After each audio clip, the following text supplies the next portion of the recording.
Welcome to the Coach Speak podcast, built for coaches, by coaches, hosted by Jamie Bolton and Dustin Martin, sponsored by Ray Crowther, providing athletic training equipment since 1932, helping you dominate with fundamentals.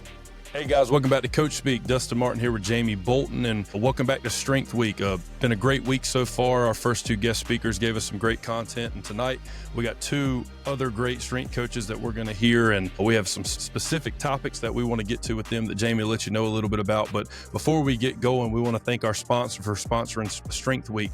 First up, we have Tsunami Bar Sports, and secondly, we have Team Builder, the #1 strength and conditioning software for strength coaches. Yeah, guys, we're excited to have Jacksic on. He's currently at Charlotte Christian. He's been at other high schools in the area. We also have Travis Webb.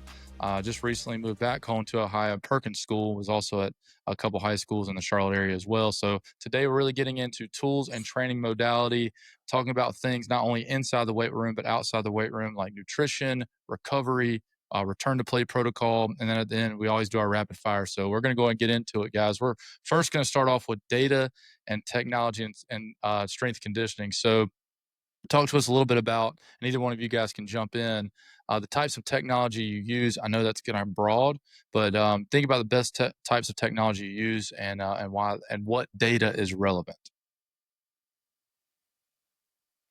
Yeah, so for us at Charlotte Christian right now, we have Titan Sensor as our GPS kind of like product. I came across Titan when I made the move to Ardrey Kell High School. We were using Catapult before then when we were at Cannon. Obviously, like you, Jamie, were super bought into kind of like what we were trying to monitor. But Titan provided us a solution that like we're consistently monitoring our guys like within the weight room, and then on the sport field, from monitoring top speed to peak acceleration to a player load metric, and then we're able to like score our guys. For the most part, like our goal like with that is to catch a red flag before it's a red flag, where all right, the volume is way too high on this specific player. I need to personally check in with them just to make sure that, hey, like, how do you feel? Like, have like constructive conversations. And then if we need to kind of like adapt programming, whether it's in the weight room or in practice, that allows us to kind of like really, really see that. We utilize VBT in our weight room. So we have Output Sports. We recently just got a shred mill as well. It's funny, following up Mark Hoover. We have Mark Hoover's hand-me-down shred mill, which we were super excited about. And our kids have really bought into that, which allowed us to just like, just raise our bar and utilize our room more and more. Where, hey, like for a while we were trying to make time to do the speed training, and now it's like, oh, that's a part of our true like performance program, not just a strength program at the end of the day. So being able to like utilize like the profiles within Shredmill, find our weaknesses, and then have constructive conversations with our kids.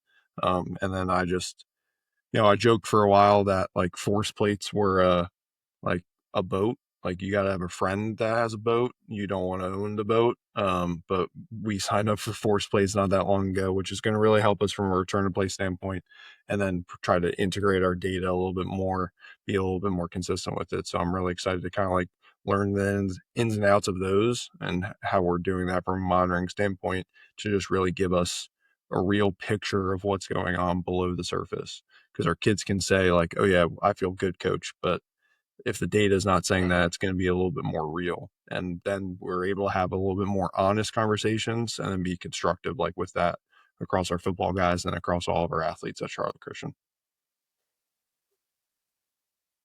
Yeah, and just I think piggybacking off of Kyle, obviously certainly having all the tech is phenomenal. Certainly have experience just like Kyle working with like Catapult, Titan, Shredmill, all the goods. At Perkins, our strength programs about 3 years kind of in the process of being built. Our previous strength coach was also the head volleyball coach. So kind of leading the charge for technology. We just got 14 iPads and just got Team Builder. So for me, obviously, that's kind of the first really thing for me. It sets the foundation for kind of what we do in terms of tracking and collecting and analyzing data. I think Team Builder does that just as good as anywhere, kind of any other software out there. So again, one of the things for me is when I have, pre-conversations, preseason meetings with coaches is hey, team builder is going to allow us to be able to generate some reports and create conversation, so that way we can kind of prove, the product's working, right? Or what I say we're going to do is actually doing what it's going to do. And so just getting that has already kind of changed just some of the conversation with our sport coaches, because we have a track coach who's been here since '98, and so as we kind of all know, I think like coaches get into a habit of like what we've done, is the way to do it. And again, I think Kyle and I would both agree, like we're both, definitely probably in the new age of strength coaches that, we still want, our athletes to strain and be able to, worry about weight on the bar, get stronger, do all the things we need to do. But at the end of the day, like data now, I would say really drives pretty much almost 100% of our program, right? So if we're not collecting it, if we're not looking at it, if we're not analyzing it, I really don't think we're doing our kids any justice, and we're certainly not proving the value of what strength and conditioning is becoming. We talk about all the time. Strength coaches, I think we get like a bad rep that we just get, put in a box and, hey, you're the weight room guy. Um, and I think Team Builder, in addition to all of the technology that Kyle's already kind of dove deep into, it allows us to kind of break down that wall and look at practice, look at performance, look at movement, and say, like, our influence doesn't stop in when the weight room doors close. And so that's where I'm driving conversation with our admin, with our sport coaches, like these like all these technology pieces that I've mentioned that we're trying to get, Team Builder kind of being the first one. Uh, it all allows us to essentially have conversations that best fits our students, right? We have again probably 600 students between high school and middle school, so we're a very small Division 4 school up here in Ohio. Um, so again, we share almost all of our athletes. Like we have, of those 600 kids, 300 play sports, and then of those 300, probably 50% is two-sport athlete. So we share athletes, and so our coaches don't want a huge drop-off season to season. So just being able to have those conversations that our track kids are being trained, obviously for the demands of track now, but obviously preparing them for our summer program for football and getting them ready, obviously, to compete in the fall season. I think technology is driving all of those forces that we're trying to see now. So, I know Kyle would agree. Like, if we're not trying to find the funds to create it, then I kind of, our program's kind of for the most part going to get left behind. Yeah, it makes sense. And the reason we wanted to start with technology is, even as sport coaches, we're obviously football coaches, and a lot of our listeners are. Um, we use technology too, right? It's still the same principles apply, I'm sure, just with strength conditioning and, the science behind that. Same thing with football principles and execution and all that. But it seems like technology can really accelerate that process of like communication, and then being able to adapt and, make changes. Same thing with us. If we have a drone camera, for instance, we can see different angles. If we have, working with you guys and we have Catapult, we can make, changes and that kind of thing. What data do you think is the most relevant and needed, not only for you, but also the sport coach? I think like for us, and this is across all sports, just not even like football. Like we are like a top speed school. Like top speed is like high end speed is the tie that raises all boats.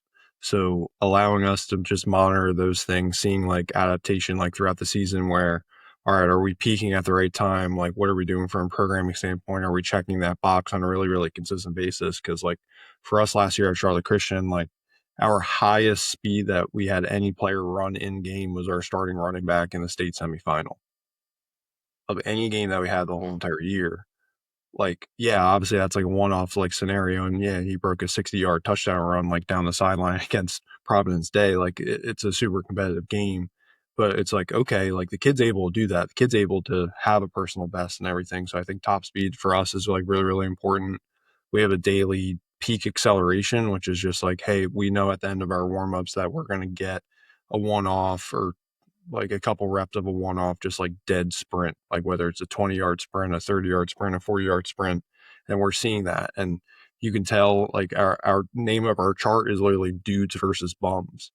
Like if you're not hitting a certain level of that metric, then you're then you're a bum. Like, you're dogging it in practice and it's going to show. So then it's like, okay, why does that get dogged in practice? Is it an effort thing, or is it actually something like deeper than that? So then like for us, and then I know like when you and I were working together, Jamie, and we came back from Ravenscroft after even our kicker cramped up and everything, like we had to like look at like every single little data point, and we looked at distance just as an example of like how much yardage our kids were running in warm-ups. Then all of a sudden the next week, like our warm-up was 30 minutes shorter because we realized that kids were playing a whole extra quarter alone plus just in warm-ups. Like, obviously in game one, the kids aren't going to be ready for that, or we didn't like onload them properly. So it's just being able to like adapt our programming, and then for us to get smarter, which then hopefully makes the football coach smarter, the soccer coach smarter, the track coach smarter. Like, that allows us to just, like, what I say is like, I want to be an extension of the bench. I want to be an assistant coach for blank sport, like where I am the strength and conditioning director for the basketball team. I am the strength and conditioning director for the football team, the baseball team, and everything else. Like, you got to be able to talk the game too, which I think is really, really important, of just like communication of language. What's been really good for us at Charlotte Christian is that the coaches have allowed me to come in and like be like, hey, I want to be a part of your sport. And it's just like, even like just like little details of like, all right, soccer calls practice training for the most part, or like, hey, they have training today, like that's what practice is to them. And just that like little like breakdown of like a wall with a coach, and then therefore their student athletes, just has allowed us to create buy-in, that the data then holds a little bit more true, because there's no hiding, like there's no secret sauce, like it's all out there, and the kids can't hide, and then the coaches can't hide from it either, being like relentless with that dynamic for us. Yeah, I'm sure, and Travis can speak to this too because we also use that system together at Canon. But yeah, it's like there's no more subjectivity when it comes to, hey, I think our warm ups are too long, or I think we're doing this. It's like, no, man, like this is how many sprint yards you had, or this is how many total, the total volume. And I think when you can speak to the sport coaches, they're probably more apt to make adjustments based on your recommendation. So, Travis, you want to speak to that a little bit too, man? I'd love to hear that. I think the thing that like 100% just, and it's really carried me since we like obviously spoke about catapult and everything like that when we were together. But you made the comment, I view this 100% as competitive advantage, right? And it's stuck with me 1,000%. And really everywhere I've gone, and why really kind of selling it to the sport coach, right? Like, I'm not trying to tell you what to do in your practice, right? I think that's what maybe gets misconstrued, like about what we're collecting data for. It's not for me to tell you what you're supposed to do or to change. It's to offer suggestions about, really to provide you the feedback of what you just did, right? Hey, this is what you did yesterday.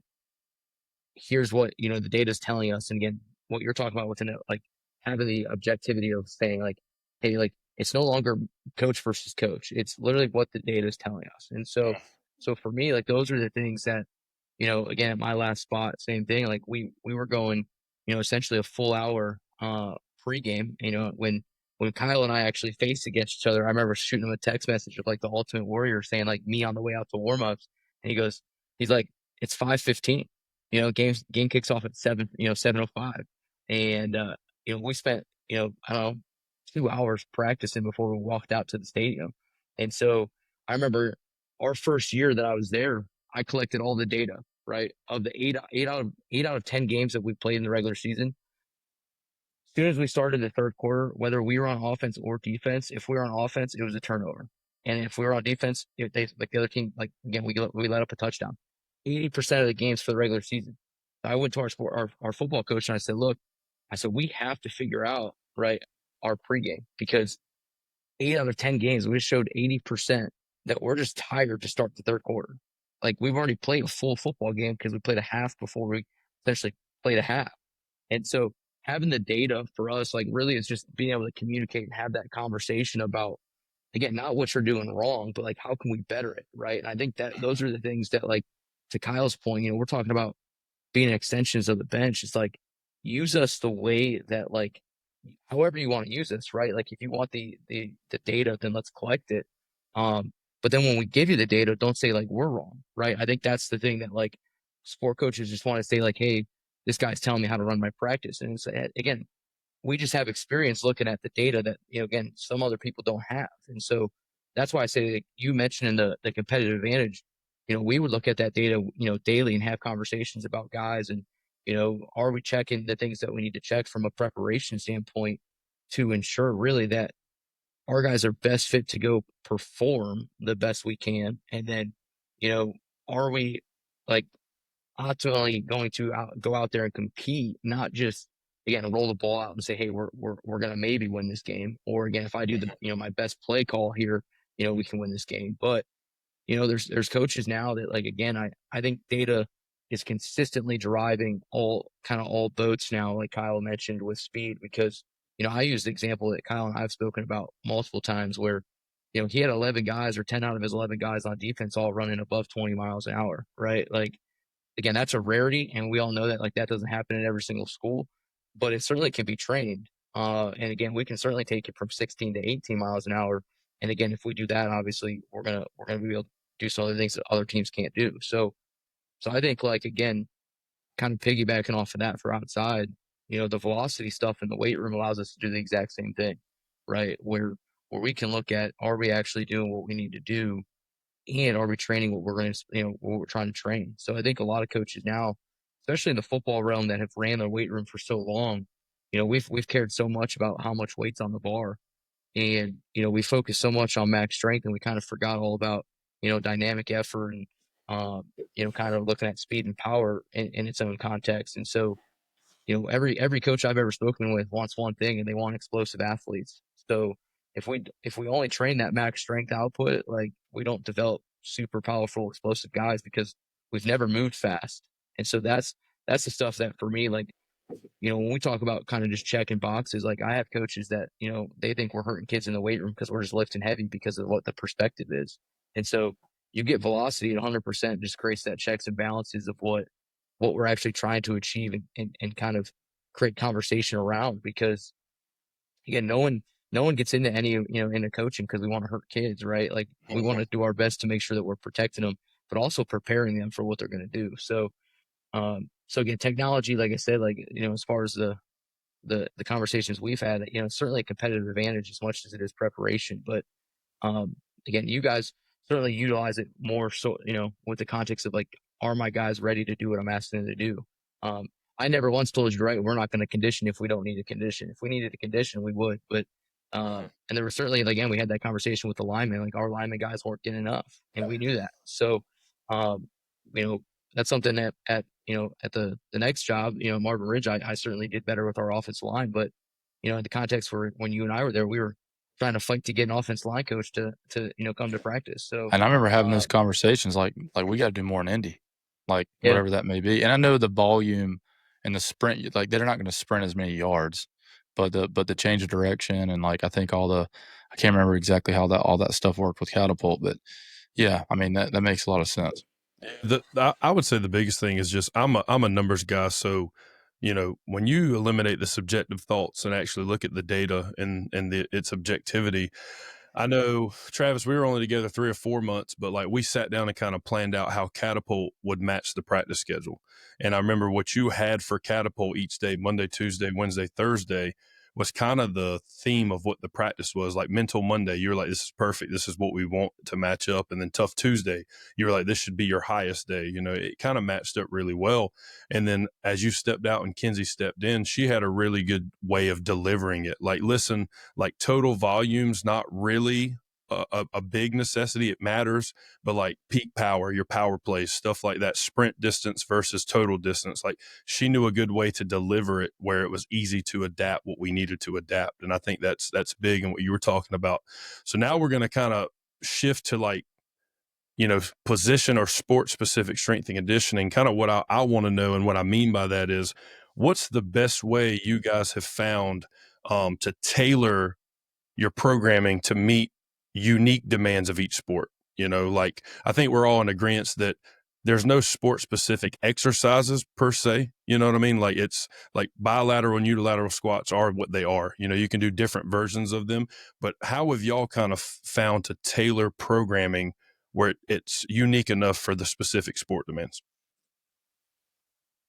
So I know like for us, we kind of bucket off-season kids into kind of like the same bucket where it's just general strength stuff where we're just trying to check as many boxes as possible. For a lot of the times in the off season, like we're able to see our kids 3 to 4 times to maybe even 5 times a week. So we're able to kind of like build a program that allows us to check all those boxes as long as they're attending at those rates. But at least for us at Charlie Christian, like we're giving us quote unquote sport specific program to our in season sport teams, not necessarily to like what the movements are, but like, hey, a lot of the times this lift is going to happen before practice. So then how can I help them lean into a practice a little bit better by giving them certain demands? Or hey, they're going to be lifting after practice. All right, what things do I need to be able to do? Because like with baseball, like baseball is a big sport for us at Charlotte Christian. Like, all right, I know that I need to do like I'm going to see them after practice. I need to do like a little bit more kind of like post arm care, of just like, all right, I got to focus a little bit more on isometrics. I got to take care of these things because they're kind of coming down from kind of like that practice load. So like obviously like where they fall in the schedule kind of dictates our programming too. Naturally, like for us, like we're cyclical in nature, so we're kind of constantly starting and restarting a lot of the same concepts, whether that's just from a loading standpoint. So like we utilize the triphasic system, a little bit more watered down than we have in the past, where we're kind of moving through an eccentric loading block to an isometric loading block to a concentric loading block, and then starting right back 3 months later. So we kind of cut the season in fours, which is nice because sports seasons kind of fall in fours. Our football guys, for the most part, get kind of close to a specific program pretty much year round, just frankly because all right, I know I'm going to see them 3 times a week from January to April. All right, then I'm going to like May is kind of like a throwaway day, but then when we come back June, July, we're seeing them 4 times a week. All right, well, what do those 4 days look like? Like what does our summer schedule look like where like right now we're speed, practice, lift. All right, then what's our speed focus of that day? What's our field stuff? And then giving kind of like specific like demands like with that. Um, from a loading pattern standpoint, like I'm a big like, and this is especially for football, but really for all of our sports, like train the lower body for power and train the upper body to sustain hits. So lower body is like a lot of like 5 sets of 3, 5 sets of 4, 5 sets of 5, probably tops. Like our jumps are like you're looking at like 5 sets of 2, 6 sets of 2. And then our upper body, like a little bit higher volume, like a little bit more kind of like mass building. Because really like at the end goal for our football guys, like I tell our guys, like I'm just trying to create heat-seeking missiles, because especially on our defensive side of the ball moving into this year, like I want our defense, like there's going to be some teams that hate playing against us because we're just going to be downhill because we got the speed and now we have the body mass to match it too. So like how can we program all of those things, certainly dictates us as a whole as I look at it from a bird's eye view, and then but then obviously like what are the constraints? It's kind of like what we were talking about like before we started recording, like what does our space look like our current space setting, like we don't do a whole lot of barbell stuff because if I got 45 football guys in a 1,400 square foot room and I got racks on one side and then open space on the other, if I get barbells out, I only got 8 barbells, then it's not going to be very, very efficient. So that certainly impacts us of just like, all right, what's our number even look like? What can that program look like? And that's adjusted to our stuff at Ardrey Like before I got to Charlotte Christian, that adjusted some level of our stuff at Cannon. Cannon was a little bit different of a situation. And then even at the college level, like, I mean, I was training Division I athletes on plywood platforms with nothing but kettlebells and bands while we were in masks underneath tents in the pouring rain and 35 degrees at Davidson. So you never really got to know. You got to be able to adapt, and I think the system that we've built allows us to do that well. Yeah, and I like what you were saying about the differentiation between your lower body and upper body, because we've all been around the game of football. If you don't have the mass on your upper body, shoulders are done, and concussions are up. And that's Yeah. a big thing. And to hear you validate that makes me feel better, because that's a big thing for me. Like I love, unilateral stuff, because you're rarely on the field moving on 2 feet. You're always on 1 foot at a time. But to hear the upper body part, that I like the way you think about that. What you got, T Yeah. Webb? I'll add too. I mean, like obviously, like I mentioned already, like we're in a, I'm in a new space, so I've been here now, I guess 3 months. But knowing that we're such a small program across the board and share so many athletes, we don't really have a huge off-season population. So, I have essentially kind of a generalized off-season time slot, and I think at most I have 15 kids in that off-season group. So, most of my athletes are obviously competing pretty much year round, with maybe one season that they're involved in club, right? So, for me, our program, as far as those general outputs, we're certainly focused on, like I said, strength, speed, and power. Certainly at this level, at the high school level, we could never argue that we're strong enough. You might get, one or two, three, maybe a handful of kids that are relatively strong compared to their body weight. I have probably one kid that I see on a regular basis who I could maybe make the argument. He's going to UNLV to play football, so I could maybe make the argument he's strong enough. He squatted 445 for 6 reps the other day, with ease. So, I don't have anybody else I think that can touch 365. So for us, conversations with coaches certainly is, we got to develop strength, we got to develop speed and power, we got to develop these kids. And, as far as specialization, like for us, like I told our coaches, like, we might have had somebody, and I think they've done a great job setting the foundations for what our program looks like as far as the structure of Perkins strength conditioning.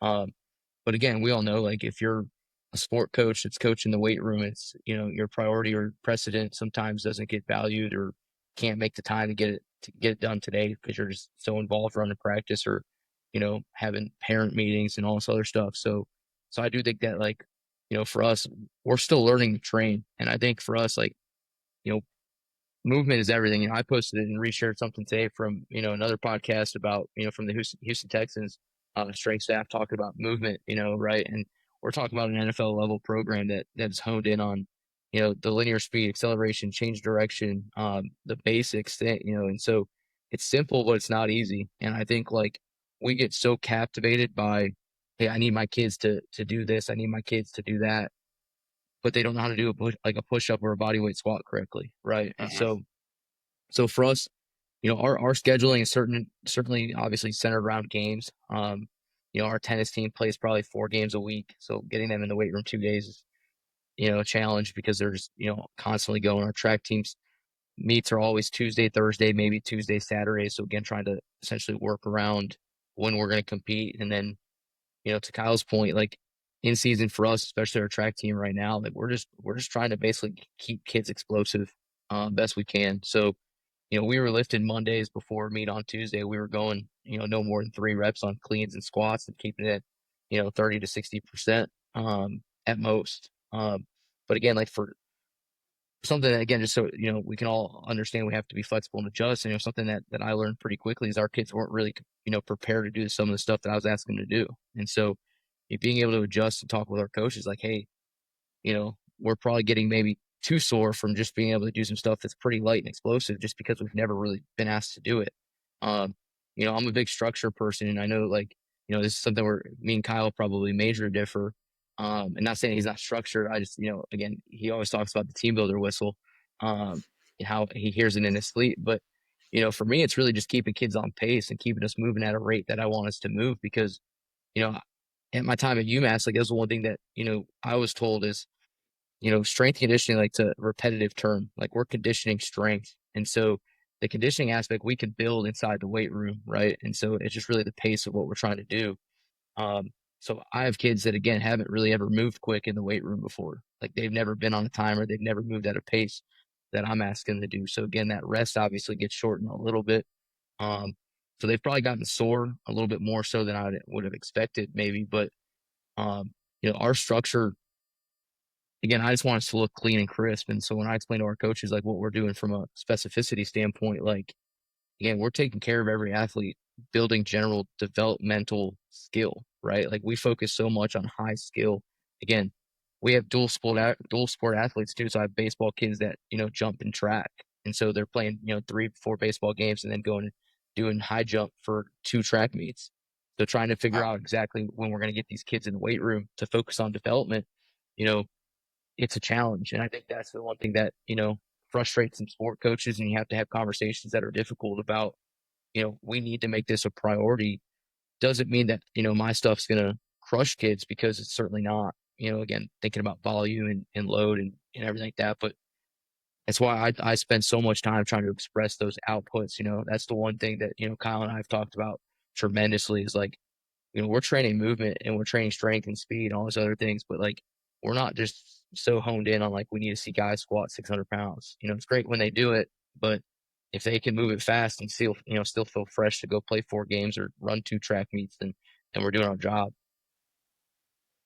Yeah, it's definitely a balance. I mean, I think, one thing that comes to mind when you guys are speaking is like, how do you differentiate, or do you differentiate different skill sets, or is that even appropriate in high school? Like you're training a 15 to 17 or 18-year-old. Do you train kids differently? Let's say on a football team, like say like a big skill guy or like a small skill guy. Does that programming change for you guys? If you want to just kind of briefly kind of talk about that before we go into our next segment. No, like within the weight room for us, there's probably not a whole lot of differentiation. Frankly, because if they're 15 to 18-year-old boys, they have this beautiful thing called HGH and testosterone that's flowing through their system. So like really it's just, for the most part, it's keeping the train on the tracks. Like they're going to develop, and you never know, like a kid who's going to play running back one year is going to be an offensive lineman like the next year, just because all of a sudden he puts on 50 pounds and grows like 4 inches. Like it's very possible. Like that's how I was in high school. Like I went from defensive tackle one year to starting quarterback the next year. And like my training didn't differ like between those things. Like we're trying to bring like athletic dynamics, because like for us, like especially at Charlotte Christian, like we're going to be the smaller offensive line that we play against, at least in the teams that we're super competitive against. So it's just like, all right, well, how can I make my offensive line better if we're not going to be the biggest? All right, well, then we got to be able to move through space and just create leverage. But then it's just like, well, then we kind of want them to move like the rest of our skills, right? Right. So like for us, like at least within the weight room, like there's not a whole lot of differentiation. The differentiation obviously just comes from like a loading standpoint. Like my biggest freaks right now, like I got a couple guys that are 195 to 215 pounds that can squat the house, they can sprint well, they can jump well, like they can do everything well. But those are also the guys that are going to go play Division I football. So like, is it the training, or is it just who they are like as people? I think the differentiation for us, like at least and Travis has seen it like when he's come and visited, is just on like a conditioning day, or like where they are like from like a field dynamic where, all right, we know that our linemen are probably only going to be moving in kind of like a 10-yard radius or a box. All right, I know my wide receivers are going to need this level of sprint distance to be able to like sustain like within a game.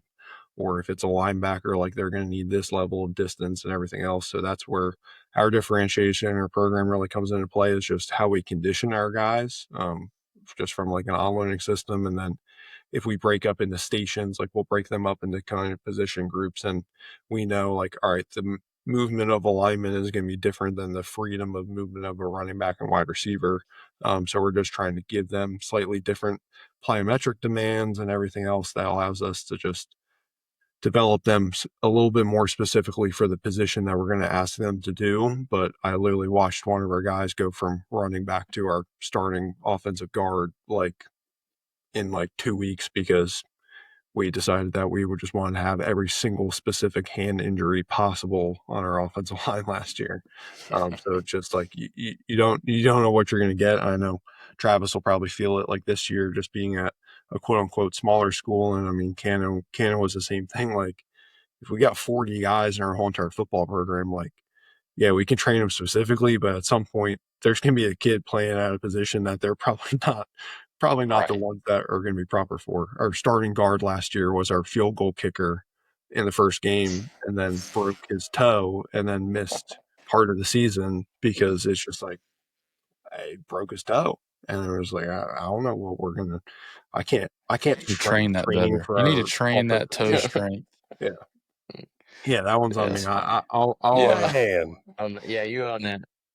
No, I yeah. would attest. I mean, obviously coming in right now, like our starting right tackle, I'd say our left side, left to right, probably really good. Our right side, right tackle as of now is, probably 6'1", 175 pounds maybe. Um, so I think as far as like differentiation, what I think about, certainly from a weight room side of things, my position, just like Kyle's, we oversee both middle school and high school. So that development piece, I think, is really, really, really important as far as making sure that they don't come to us as a freshman broken, right? And teaching that skill. The one conversation, maybe biggest thing that I've had with, other, college strength coaches is like, they don't want to be sent a high school athlete that's going to come to their program broken, right? So, Mhm. so being able to, ensure that we're focusing on the development of movement and keeping that throughout, 4 or 6 years that we have an athlete. Um, but I'm also not in the business of capping students either. I think that's something that, if a kid's ready to go, like we need to make sure he's ready to go. One thing that, I've had experience with, and Kyle might have as well, is like, you put these caps on students where you say, hey, freshmen are going to only front squat, right? Um, but then you have a free kid who kind of comes to your program, and you watch him move and you're like, this front squat's so good. Like, do I need to wait for him to get really strong in a front squat to decide, hey, we're going to go to a back squat? My opinion's changed obviously over the years. Where like, again, like I still want to keep movement, and it's not like front squats are never going to be programmed in our program, kind of in its own thing anyhow. So if a kid can, move really well and we can get him strong in a back squat, then like why would we not, right? So, certainly I know that's not every strength coach's perspective, but I attest some of our strongest numbers to obviously being able to do that. Again, that's not our goal is to have strong numbers, but again, we know it's part of the process. And so, I had conversations with another guy who obviously we all kind of know, who just started at a school this past year, who's the first year that the school was open. We had numerous conversations about what his students were being asked to do on a, none of his students were again ready to play varsity football, but I told him, I said, I understand you're trying to build a foundation and set the tone for it. I said, but you have kids that are going to go play against monsters. I said, you have to prepare those kids to obviously combat as much of that and be resilient enough to that. And if you're just doing some bands and goblet squats, it's probably going to be difficult to do that. Now, certainly you're focusing on the movement side of things, but you can only slow cook until you can't. And that's the one thing that like I will preach till I basically retire, can't coach no more, is that all of us want to slow cook our athletes, but you can only do that until they're really demanded more. And so, that's something that Dustin and I know for a fact have had conversations about, is like, I don't want to put limits on kids because, again, like Kyle said, like you might not see a kid for 2 weeks or a month, and next thing you know, they're coming back to you, 20 pounds heavier, feeling fresh, and now they're just monsters. So, I have an 8th grade girl who I literally, met, my first day here at my new job. And she's not your prototypical 8th grader female, right? Like she comes in, she's already benching 95 pounds as an 8th grader. She's squatting probably 245 if we really Wow. put her on underneath the bar. So, again, her brother's obviously the same student that's going to go play football at UNLV. So you could say family genetics, whatever you want, but it's also because like she's already been trained that way. So, I would be an idiot to come in here and say, hey, you're going to go back to front squat, or you're going to go back to goblet squat. Now let's look at your movement. Let's understand maybe why you have some of, energy leaks and inefficiencies somewhere else. But, we have to understand the kids. And I think when we talk about, specialization and differentiation, like, sport to sport doesn't really change much except for the demands really outside. I think like obviously I can't expect our same, to build some of those students that were running track or, cross country maybe the same way as we would football. Um, but again, the essential emphasis is the same. It's just the loading pattern is going to look different, right? Like Mhm. I don't need our cross country kids to run. You're not, again, I don't need them to squat 600 pounds. So, for them, like that would be more detrimental than obviously wanting our football guys to squat 600 pounds. So, um, when we talk about differentiation, I think it's just a matter of like, again, understanding the sport enough to like be able to reverse engineer it for both conditioning, energy system development, weight room, everything that we're trying to accomplish, and then have conversations the right way.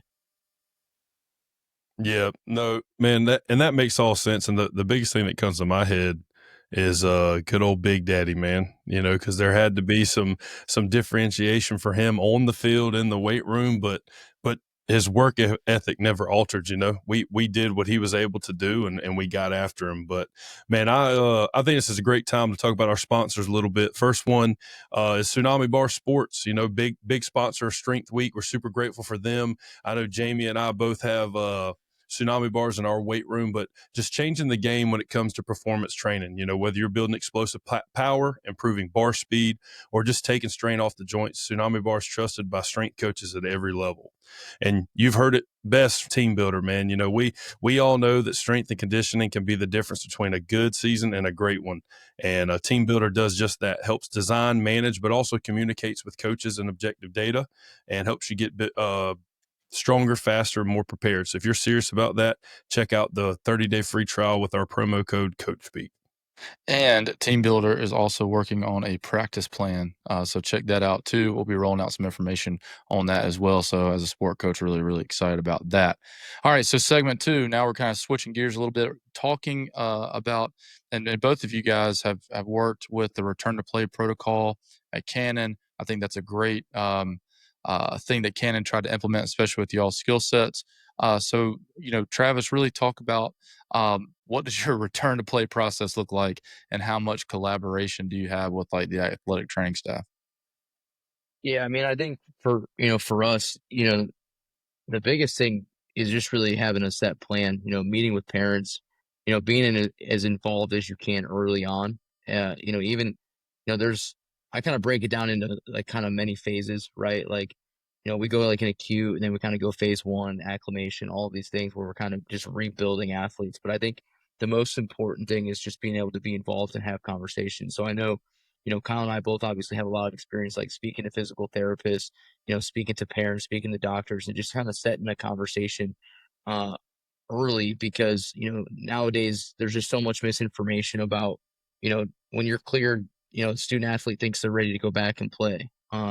And I think we all know that, like, if you've, maybe not prepared maybe the best way, or you just did the physical therapy stuff, and then you kind of, hey, I'm clear, I'm ready to go. Well, again, like I always say, physical therapy, and this is not like a bad thing, or like, at least in my mind, like, they do a good job until they don't, right? And so, like, they're not going to get you strong. They're not going to prepare you. Like, they're going to do what they need to do to obviously get you to, be as symmetrical again, and do everything we need to do from a, again, rebuilding process early on. But at some point, obviously, we have to develop strength, speed, and power, and redo that the right way to get you as close to demands for your sport. So, having a conversation with parents early on is, early on, we definitely sit in the back seat, and we're, as involved as we can, really just trying to have students. For me, it was just really trying to keep students involved. I think, like, as soon as a kid gets hurt, they, coaches, you have other things to worry about. You have other kids that need to be prepared. You have things that are going on. So the best part about being a strength coach is,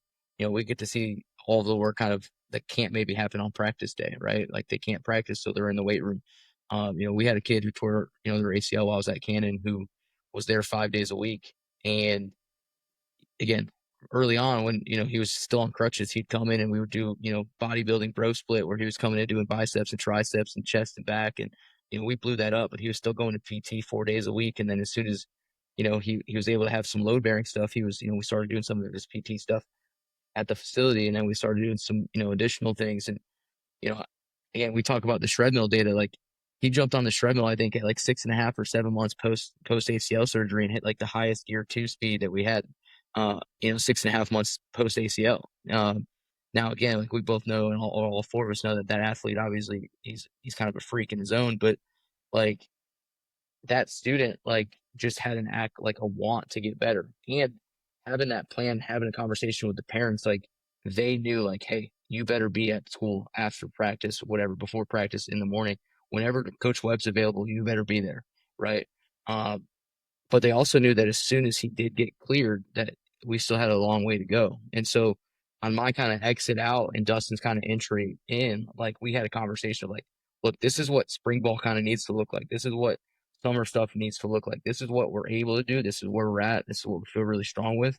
Um, and obviously that kind of led to us obviously having really good conversations about, again, like we had like, and I don't know if this was you Jamie, or if it was you Dustin, when we were looking at that spring ball stuff, like we looked at all of his indie stuff and we looked at that practice plan and said, hey, this is where he's good to. And the moment we can't do what we could do, he's with us or the athletic training staff, right? Now he certainly still needed to be there for install and all the other stuff, but as far as like taking care of the things that we needed to do from like a field standpoint, because this is what I'll probably say Kyle would agree with, is that the quicker we can really get to doing some of the movement stuff outside and preparing you to like actually play your position, like kind of the better. And I say that like, again, it's going to be really easy to get strong because again, like once we get back, it's just about building confidence for you to trust what you're doing. And then, but again, it's not easy to trust going out and running at full speed. It's not easy to get, you know, comfortable in your stance again and feel like, hey, I'm ready to go play football or play softball, wherever it's going to be. You know, we would literally go outside when we were able to, about again midway through his process, we'd go outside and just get into a defensive 2-point stance. And I would literally tell you offensive tackle and literally just take take one kick step as best I could, since I was a retired football athlete. But and he would just take one or two steps, just trying to have essentially a feel for what it would look like. I remember like being as involved as I could because I was doing mirror drills with him and everything. But again, when I wasn't able to, the athletic training staff basically had the same plan. And so those are the things that like just being able to communicate collectively so that there's no overstepping or miscommunication or misunderstanding about where we're at in the return, I think is super, super important. So, having that plan, having conversations, having structured kind of meeting times, at certain points throughout that process, it was even bigger because, he kind of thought he was really good early on and thought he was allowed to do a lot more. And I remember, again, don't know, I think it was you, Jamie, but he was out there like catching passes and running routes, and he really wasn't ready to go do all that stuff yet. So, Well, I told him, I said, remember You guys We- do a great job, man. well, we had y'all do a phenomenal job, man. That was the best I've ever seen a scenario like that happen. And I mean, even after you left Webb, like that kid and his family would talk so much about what you did. But I remember we didn't cut him loose until game 3. Like he came to me after game 2 and was like, Coach, I feel like, I said, man, you're fine. And then needless to say, he's going to Harvard now. So what a great kid. And I firmly believe that setback was his biggest setup. I really do. And I told him that all the time, because it not that he didn't have the drive, but it forced him to get in that weight room with y'all. And he really put that work in. But well, I think it really forced him to just, again, buy into the process a little bit more and really believe like coaches know what they're trying to do, right? Like I know we could all have that conversation because we shared him for 2 or 3 years or whatever it was. But like the one thing about him is that, early on, he definitely questioned himself. Like he knew he was going to be a good athlete, but I don't think he knew that he was going to be as good as he could have been. And those are the things where he just needed someone to like kind of push him and be like, hey, dude, this is what we're doing. Shut up. Right. And like, again, have a voice, man. Like I want you to get better, but you have to do the things to get better. And again, he worked his tail off to again, like I said, he was in there 5 days a week, man. It wasn't like, didn't matter if it was biceps, dude, he'd come in during lunch and crush freaking like a bicep back workout and then go like, again, not even shower. Like he'd just go to lunch and be like, all right, I'm out. And then he'd crush his way out. And I was like, dude, that's like all any other strength coach would ask for is like, hey, I just want you to be around. And I told him, I said, I just want you to be around. Like, I don't even care if you just come in and talk and we can just figure out what we need to do or how you're feeling. Like, just be around. And I would tell him, like, you better go sit at practice too. Because again, like, if you're hurt, like, I firmly believe that it doesn't matter if you're like literally just had back surgery. Now, again, I say that loosely. Like, if you just had back surgery, don't go to practice. But like, when you're clear to start like just moving around a little bit, like, it's such a rewarding thing when those guys just see a smile. You see the smile on their face when they're like back at practice, not even competing yet, but like just to see them around the team and see the reception that the team has for those guys. Like there's not another thing in this world. Like, again, that's what I do for, and why I do what I do, because once they start to feel like 100%, and start kind of being like, well, coach, I'm ready. It's like, hey man, you think you're ready, and I'm glad that you're starting to feel confident in what you're doing. But yeah, I can't speak highly enough about him in that process, because again, that was like the I don't want to say the first time, but it was like the first time that like you felt 100% of an athlete's trust. And that, as we all know as coaches, is really difficult to get 100% of an athlete, especially from trust. And it wasn't just him, like you mentioned, his parents. Like they 100% bought into what we were doing, and there wasn't any push pull, any negative feedback. They were just saying, "Hey, what's the plan? What do we want? Give us this." Sorry, this is my nice Meow. cat that's jumping up. So, um, again, I'm not going to continue to rave, but again, when you have that buy-in, it's easy. Now, again, I've been on both sides of that, where you don't have that same kind of love and want, and you're at a, you're trying to pull this athlete in to get to the weight room and refix their, all their movement patterns, and 6 months later they're still walking with a limp, and you're just like, we could have done so much more. So it's just certainly having that open line of communication. And I know Kyle obviously will go into some of the stuff that he's done, but again, I think it all starts, center around communication across the board. Yeah. And Kyle, when you go into yours, if you can talk about any specific metrics or checkpoints that you like to use to see if an athlete is ready or not, let's talk a little bit about that when you talk about yours. Yeah. So, I mean, I think Travis hits the nail right on the head, like clear and concise communication, especially like for like the setting that I work within, where like I'm in a private school community in South Charlotte, like North Carolina. Like you can only imagine like the parents and the personnel that like I deal with. But like if you can take the guesswork out of it, and even if it's just like, like contacting a PT, like as soon as an injury happens, like, hey, I'm going to set you up with this parent, like they got this kid, like this is the injury and like everything. And then like you send like the text, like to the parent, like, hey, just call this spot. Like they're already like waiting on your call. And like, then the parent's like, well, that's easy, because it's just taking like so much like out of it.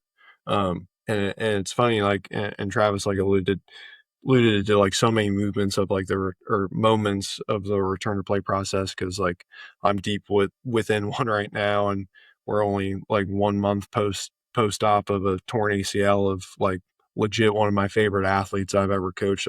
I've been lucky enough to coach her since 6th grade, and today was the first day that she did a pogo jump since surgery, and you could see like the process of her mind, like she's like, can I do it? Can I do it? Can I do it? Can I do it? And then like the first time, like she like left the ground, like she like looked around the room and like was like going crazy. And, and it's just like the communication points, like with that, with her parents, with our athletic trainers, with even our physical therapists. And I'm super lucky that the physical therapist that's closest to me at Charlotte Christian, like him and I went to college together. So it's just like, all right, we have such a structured belief system that, we are constantly texting, and like we have the same kind of humor, and like we tell different stories about the kids. And like we got a football kid who might have been jogging a little bit before he was supposed to jog at PT the other day, because there was a girl in the room that like, and the PT told me that. So it's like there's some real conversations to it too. But like really, like from a metric standpoint, like it's very, very dependent on each injury, obviously. So it's just like, all right, like what pain scale, like what do you feel? Cause for the most part, like I want like gut reaction, like, all right, what is it? Like, what truly is it? And kind of like digging deeper, like if the kid can't give like a real like reason behind it, then it's not like a true like return to play case. But then it's like, if it's a kid that like, hey, we know it's a serious injury and like everything else, then it's just like, all right, well, what is the injury? What was the cause of injury? What is their timeline? So where are they? Like, all right, are they playing next year? Are they out for the rest of the season? Or like, hey, we need this kid for like this week. Like, so that's all like goes into it. That's like what I'm excited about from a data standpoint, like going back to like earlier, like this episode, like with the force plates and everything, like getting able to like be like specific in some of like the testing and constant testing and retesting of that, simplifying our processes, like where it's all in all, like at the end of the day, and I steal this, and now it's in like all of like my presentations, it's collecting dots versus connecting dots. Like, can we just collect data points? just because we say that we can, or are we actually connecting data points for us to have real tangible, like actionable options? So I think that's been like really, really important. And that all started literally like when we got Catapult at Canon, and I was just like so excited to like slap it on our guys. And then like I like brought up the system after I sync the tabs like the next day. I'm just like, I got no idea what any of this means. So it's just like, all right, how can we apply it?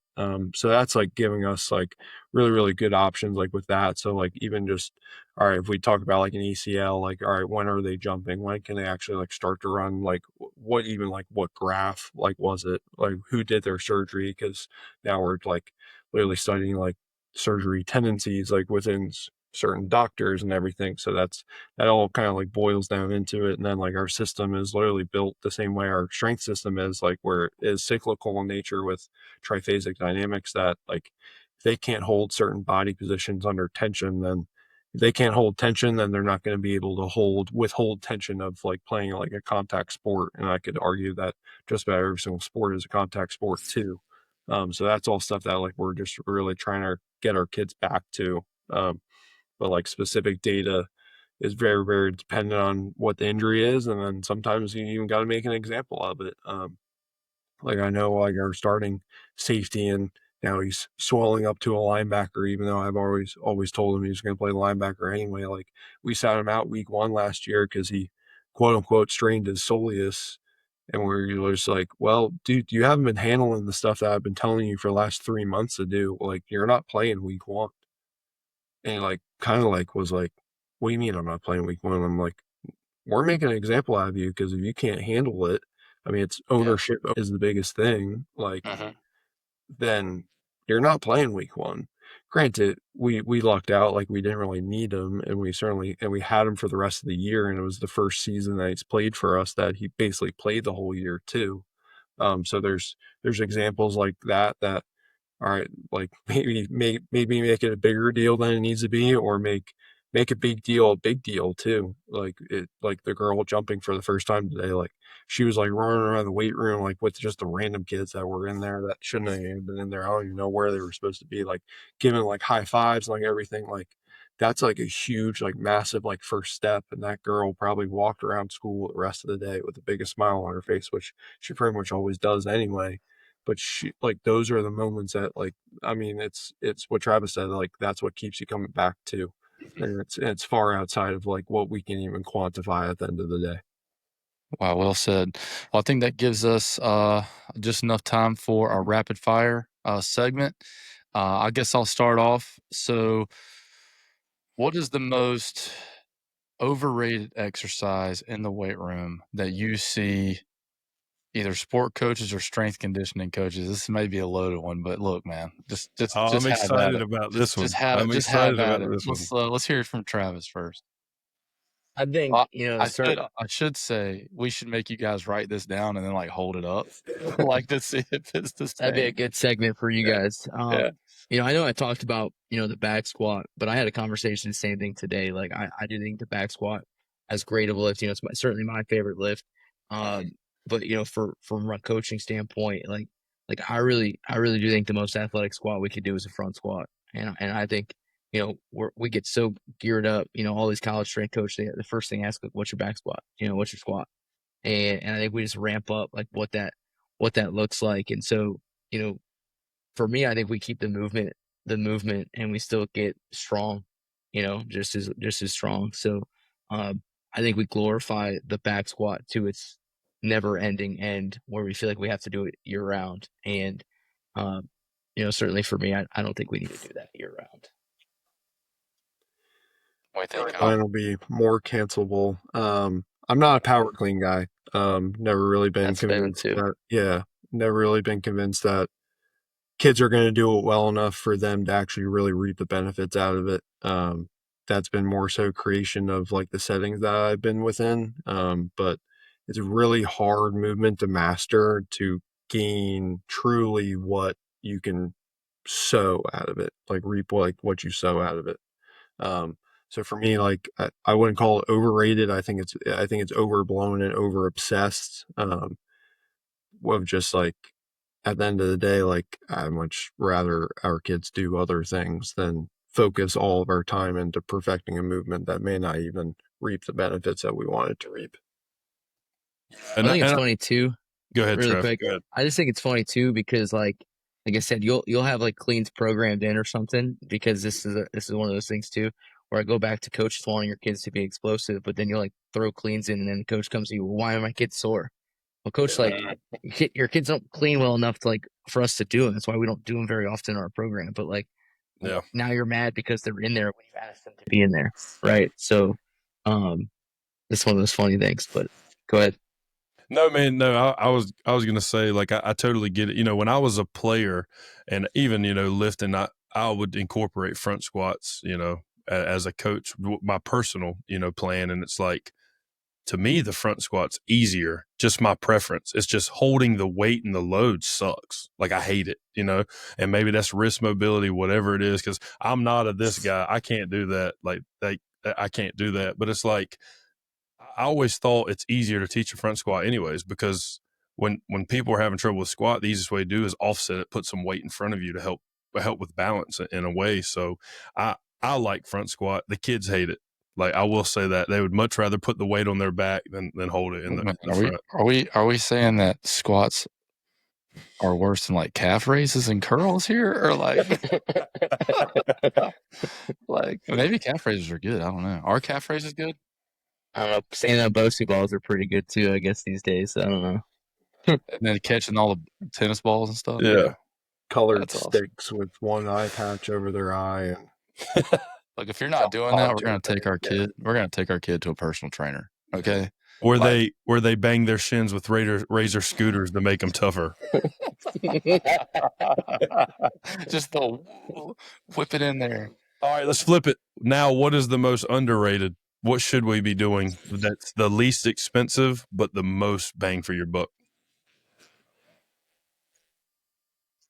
I feel like Kyle and I might have a similar one. So go ahead, Say it Kyle. at the same time.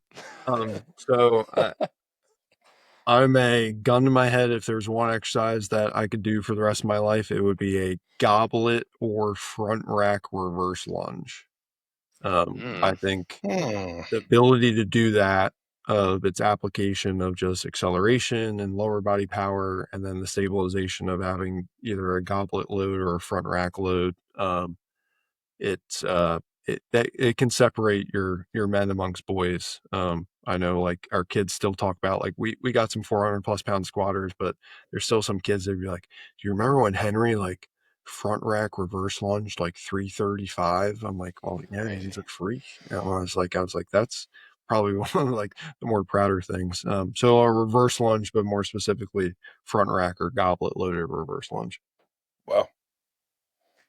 I feel like one of the most maybe utilized or underappreciated is a lateral lunge. Doesn't matter if it's loaded, any kind of thing. I know it seems so basic, but I feel like you don't see a lot of programs that maybe, especially at the high school level, that feel like that's a one that you have to put in. And so, like, you know, I don't care if it's a landmine. Again, I'm a big landmine guy for lateral lunges if I can do it, whether we're holding it high or holding it low from like a hip sit and slide is what I call it. But like, you know, we always talk about like the hips, especially in football, like are your driver, man, and pretty much in every sport. So like, we have so many kids, and this is like the first school I've actually walked into where like most of our kids, for the most part, like lateral lunge really well. And so, like when I saw that, it was like, oh my gosh. And then you like put some kids with, back to a back squat and you're like, oh, this is terrible. But for us, like, I really believe that that's the one thing that like, if I had to like just do that and never back squat, like, again, I could find knee flexion, in dumbbell, split squats, whatever it was, like, but that hip mobility and like that strength from like a inside outside leverage, we talk about that all the time from like a change of direction standpoint, like, you can do like so many different variations from a lateral lunge that like for me, like it's almost in all my programs. And I know our kids are like, lateral lunge again. I'm like, well, this time we're gonna hard step out and punch back, and they're like, well, coach, like we just did 5 weeks of lateral lunge. And I'm like, yeah, and we can never have enough of it. So that's something that I think is like, again, you don't see a lot of programs that are like highlighting their lateral lunges that I love. Yeah, that's awesome, man. That's good. All right, so this one pertains to me. This will be our last one. I'm a sport coach, and this one pertains to me and really Great. anybody that wants to run the weight room or is running the weight room or is a part of the process. But talking with you guys, man, I feel like an idiot. You guys are so knowledgeable, and this is your skill set. And sometimes, you can try to be the best in the weight room that you can. But what is, to a sport coach who is running the weight room, what is the best advice that you can give them? Whether they're, kind of like mid experience, kind of they've run the weight room before, but like what's some advice that you can give them? Kyle, you can start. I mean, I think go see different things, I think is really, really important. I think continuing education has taken such a backseat in like today's age of there's just less coaches going to conferences and learning from different people and talking to different people and like everything else. So I think like go see different things because I think there's a lot of different ways to do it, and you'll never know like what you'll find. Like it's even like for me and Travis, and I mean you guys too. Like where we go to a lot of conferences, like I'm at a point where I'm not really opening the notebook to like take every single note. Like I want to just take a little bit from maybe if it's one person out of the day of an 8-person day, or if it's like all right, like I really want to like listen to like this person like talk and like hear like their like perspective. Like none of that happens if I don't actually just go and like listen or see like different things. Because I mean it's just like I don't know what I don't know until like I show up and realize that I don't know it. Like you can feel on top of the world and feel like that you know everything. And I mean, I've certainly, I know Travis probably felt it too, like coming up, like you get your certification and like you feel like you're like the smartest person like in the world. And you like see like one thing, you're just like, what the F is that? For me, it was like velocity based training. Like, and it's just like, man, like you're not like, this ain't efficient for anybody because at the end of the day, it's probably just going to get thrown out too. Yeah, I would say like, just thinking about, you know, again, I think a lot of us, especially, early on, because there's just so much information out there now.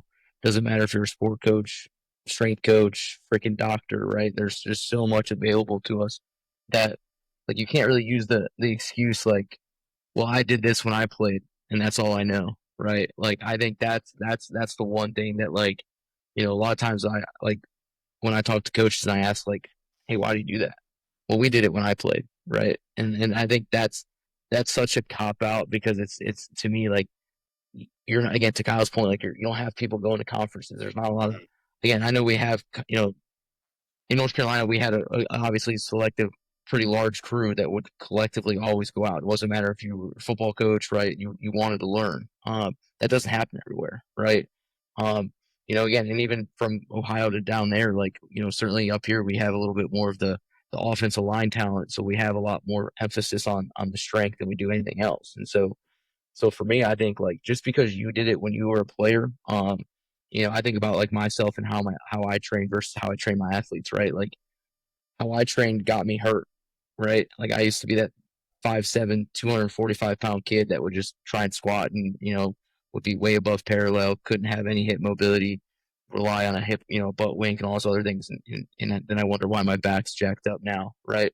Um, so it leads you to seek out additional information. And because there's such a plethora of it, like it's almost no excuse to not try and find someone, that could teach you something, right? Not saying that there's not good coaches that are doing it, right? Like I think there's a lot of good sport coaches that run the weight room and do it really, really well. I think there's a lot of sport coaches that get a very bad rep for what they do, even when they are teaching it, right? Like, and Dustin and I can speak for a guy right now that like I know has gotten some bad rep before I got hired there because like they were running the weight room as a football staff and parents and community were like, oh, these we're just getting kids hurt. Now there were certain things that we sat down and talked about what needed to change, about how the program needed to maybe fluctuate a little bit, but we get such in a mindset that Monday's always going to be bench, it's going to be squat, bench, deadlift all on the same day, Monday, right? And then you're going to come back Tuesday, you're going to do, overhead military press and cleans. And then Wednesday, you're back to squats and, bench deadlift. And then Thursday, you're coming back to cleans and bench press variation. So, like, old school football coaching. And we talk about like the guys that, consistently just run 110s and just crush kids to the ground outside. Like there are football coaches that obviously run kids to the ground and like want you to puke. And I think performance, like I said, through data, through more research, through more data, through more strength coaches has allowed us to have a greater understanding for what performance and optimal performance looks like. Just because you've had success, I tweeted out, I think yesterday, like just because you've had success doing it one way doesn't mean that there's not another way that you can evolve. And we all know, especially from a football side of things, team to team, year to year, it's going to be different. Like you're going to have a class that can do things that like are really good. You might have a really great starting quarterback, and then they graduate. Next thing you know, you got a sophomore who's coming up who's never played an ounce of varsity day in his life, and he, maybe he's only been playing football for 2 years. Certainly that's the one thing at Cannon that we all had is like we're teaching kids that are seniors how to play football.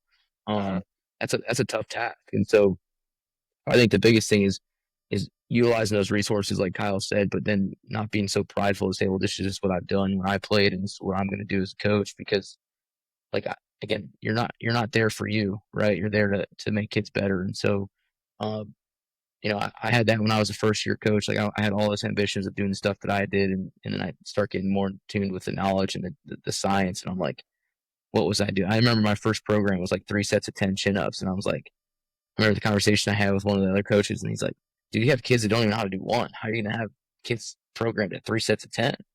And, you just don't know any better. So again, like we've all seen those programs that are 3 sets or 4 sets of 10 of everything. And it's like, not every lift needs to be like that. To Kyle's point, right? You're talking about lower and upper, and he's not going over 5 for anything in his lower half. So there's certainly just outputs that we know that allow us to, stay within ranges that we know are more safe and effective. I was talking about now, I've thinking of Kyle, like I don't go to conferences to like really maybe take and add fluff to my program. Like I think there's stuff that I can certainly learn about, speed, change of direction, certainly some of the lifts and stuff like that are just, outside your norm. But, I don't want a lot of fluff. And so, I've gotten what's worked to a standpoint, but it's not like that's the only way I'm ever going to program. I'm constantly looking for a way that I can change it. This year, I talked about Kyle, like we've done tier system for so long that like for me, this year, tier system's probably going to be like 1 tier altogether, and then we're going to do stations. So that's something that I've not done, in the last 3 years. We did it when I was at UMass, and that's probably what we'll do now just because our logistics, we have racks that don't match. So you can't really do the same thing. So for coaches, just again, man, learn, connect, and again, just understand it's not about what you did. It's about what needs to be done for your kid. Yeah. That growth mindset. And I think that's, why we have you guys on, man. We're so appreciative to hear from both of you guys and to spend your time talking to not only us, but, sport coaches that are around the weight room. We want the best for our kids. And I think if you have a growth mindset, you're humble enough to kind of take a look at and look in the mirror, the person in the mirror will, if you allow them to tell you the truth, then a lot of things can come to light. So certainly learned a lot from you guys today. I'm sure we'll talk soon. I'm going to be reaching out to both of you guys to help me with my programming and steal some stuff from you guys. And but we really appreciate you guys being on with us this evening. Yeah, man, I appreciate it. I think a big thing, just to kind of conclude what y'all were saying, is what I've learned is the where you can get the best is evaluate where you're the worst, and then call the people that you know and get different opinions. Because, for example, we just had Herschel and Hoover on. Now we have you two. I guarantee you, if I had an issue, I could reach out to each one of you, and it would be a different tailored answer that is beneficial. And I think multiple opinions, but I think the best way to improve in anything is what are we bad at? And then let's rely on people who know more about it. Hey, what can we do in the weight room that's going to help us and then this aspect of the field? And that has kind of changed the way that I approach issues and problems to figure out, maybe there's something we can do differently in the weight room that's going to help outside of the weight room. And I think it goes with anything. Tackling, tackling was a big thing. Like we were awful at tackling my 2 years at Cannon. So, or the first year. So I took 6 months and did nothing but study, ask different people. And one of the hardest things to teach and do. But man, thank y'all so much. Appreciate it. Definitely got some notes over here as we're talking. And guys, if you're listening, want to try out Team Builder, Great program. There's a link in the bio for a 30-day free trial, as well as our Pro Quick Draw link. And a shout out again to our sponsor for Strength Week, Tsunami Bar. Appreciate it, and we'll see you guys in the next episode. See you guys. Thanks for tuning into the Coach Speak podcast. If you're interested in being a guest speaker on the show, we'd love to hear from you. Email us at coachspeakpodcast1@gmail.com. And if you have a question for our Q&A segment, don't forget to submit it through the form in the episode description. We appreciate your support, and we look forward to seeing you in the next episode.